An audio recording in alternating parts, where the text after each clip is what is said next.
ആ പെണ്ണിനെ നാണം കെടുത്തിയ നീ മക്കത്ത് പോയിട്ട് ഹജറുൽ അസ്വദ് അറബികളെ മൊത്തം ഇടിച്ചു കളഞ്ഞിട്ട് നീ ഹജറുൽ അസ്വദിനകത്ത് തലയിട്ട് മുത്തിയിട്ട് പറയാ, അല്ല ഞാൻ നാണം കെടുത്തി, അല്ല പുറത്തു തരണേ, അല്ല ഓർക്കോ?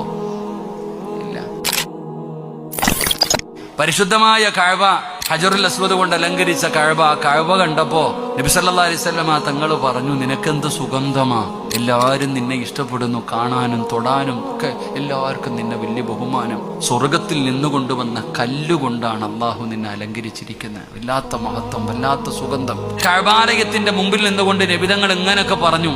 എന്നിട്ട് അള്ളാഹുവിന്റെ റസൂൽ സല്ലല്ലാഹു അലൈഹി വസല്ലമ തങ്ങൾ കഅബയോട് പറഞ്ഞു, കഅബേ, നിന്നെക്കാളും സ്ഥാനമുണ്ട് അള്ളാഹുവിന്റെ മുമ്പിൽ ഒരു മനുഷ്യന്റെ ഇസ്സത്തിനെന്ന് നബിയിനാ റസൂലുള്ളാഹി സ്വല്ലല്ലാഹു. ഒരു മനുഷ്യന്റെ ഇസ്സത്തിന് ആ കഅബാലയത്തിനെക്കാളും മഹത്വമുണ്ട് അള്ളാഹുടെ മുമ്പിൽ.